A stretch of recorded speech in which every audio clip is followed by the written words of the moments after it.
बिस्मिल्लाहिर्रहमानिर्रहीम। अस्सलाम वालेकुम स्टूडेंट्स, उम्मीद है आप सब खैरियत से होंगे। आज मैं लेकर आई हूँ आपके लिए बहुत ही यूज़फुल ट्रिक्स, ऐसे ट्रिक्स जिन पर आप अमल करके बहुत ही जल्दी से इंग्लिश बोलना सीख जाएंगे। सिर्फ इंग्लिश पढ़ना नहीं सीखेंगे बल्कि इंग्लिश बोलना भी सीख जाएंगे। बहुत ज़्यादा स्टूडेंट्स परेशान होते हैं कि हमें इंग्लिश नहीं आती because they don't know how to make sentences, how to translate into English, how to attempt the question, how to conversate with the other. उन्हें नहीं पता होता, उन्हें समझ नहीं आ रही होती कि वो किस तरह से करेंगे। तो students, my dear students, I also tell you how to write an answer of the question that you are asked in exams.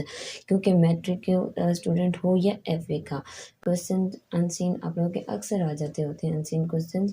और आप लोगों को पता होना चाहिए कि अगर आपने कंप्लीट चैप्टर पढ़ा है, ट्रांसलेशन अच्छे से पढ़ी हुई है, तो आप फिर भी अपने क्वेश्चन का सही से आंसर क्यों नहीं कर पाते। आपको जो एग्जाम में क्वेश्चन पूछा जाता है उसके 2 मार्क्स होते हैं। 2 मार्क्स किस हिसाब से होते हैं? एक होता है कंटेंट का और एक होता है ग्रामर का। कंटेंट क्या होता है? कंटेंट वैसे ये होता है कि जो क्वेश्चन उसने आपसे पूछा है आप एग्जैक्ट उसी से रिलेटेड उसका आंसर दे रहे हो। एक्स्ट्रा बातें उसमें आप बिल्कुल भी नहीं करेंगे। 2 से 3 सेंटेंसेस का आपका आंसर होना चाहिए, लेकिन उसका कंटेंट ठीक होना चाहिए।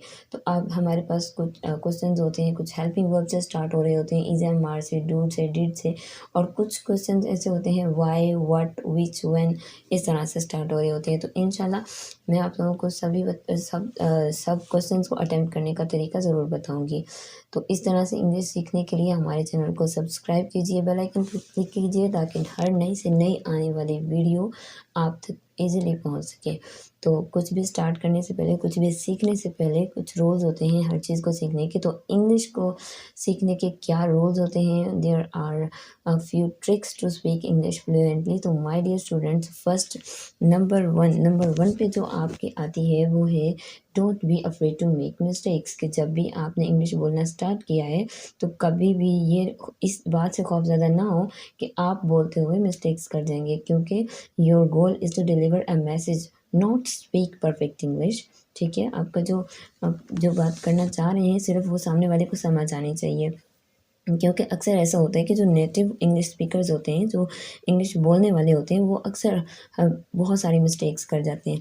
तो हमारे जो स्टूडेंट्स हैं, हम जैसे जो लोग हैं जो कि नई नई इंग्लिश सीखते हैं, तो हमें इंग्लिश आती भी हो तो हम इस बात से खौफज़दा हो जाते हैं कि हम मिस्टेक्स कर देंगे। तो इस बात से कभी भी खौफज़दा नहीं होना चाहिए कि आप मिस्टेक्स करेंगे तो आपको ठीक का पता चलेगा। और वैसे भी जो हमारी आम बोलचाल होती है उसमें ज़्यादा मिस्टेक्स को नहीं देखा जाता। नंबर 2 पे आपका आता है practice, practice, practice and practice. जैसा कि मैंने अपने पहले वीडियो में भी बताया था कि आप कुछ भी सीख रहे हैं, आप कुछ भी काम कर रहे हैं, उसके लिए आपको प्रैक्टिस बहुत ज़्यादा ज़रूरी है। Practice makes perfect. ठीक है। नंबर 3 पे आपका आ जाता है लिसनिंग।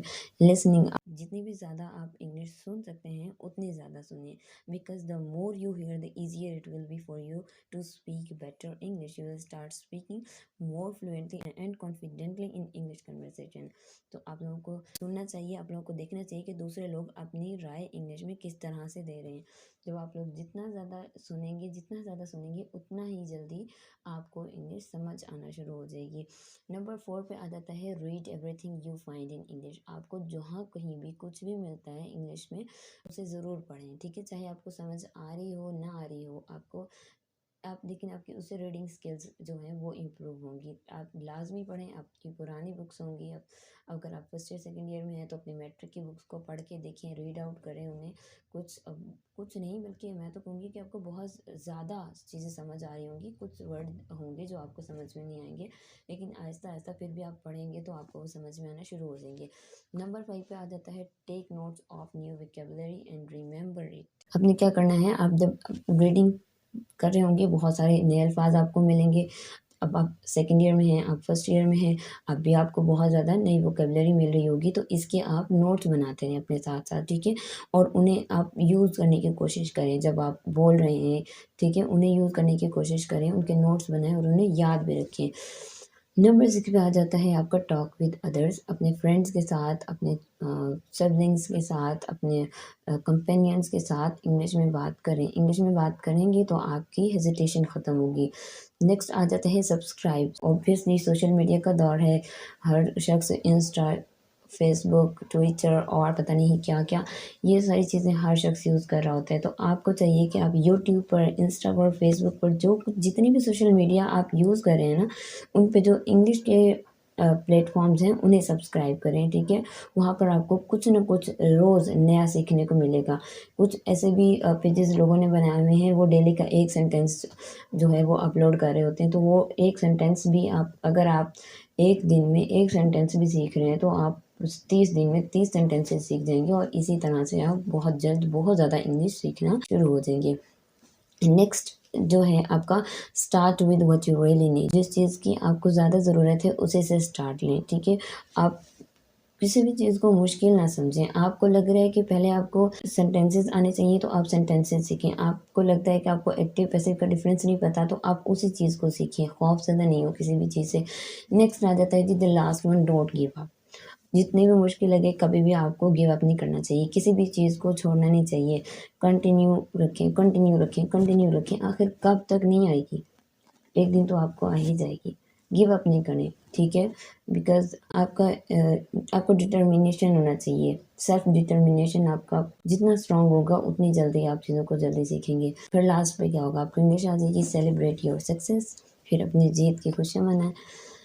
बस ये चंद एक ट्रिक्स थी जो कि इंग्लिश बोलने के लिए आपको काफ़ी हेल्पफुल साबित होंगी और कितनी इन चीज़ों ने आपकी हेल्प की, इन पर अमल करके आपने कितना कुछ सीखा और आपकी इंग्लिश कितनी इम्प्रूव हुई हमें ज़रूर बताइएगा। वीडियो अच्छी लगी हो तो लाइक कीजिए, शेयर कीजिए, सब्सक्राइब कीजिए और कमेंट्स करना ना भूलिए। आपकी मोहब्बतों का बहुत-बहुत शुक्रिया। मिलते हैं नेक्स्ट वीडियो में।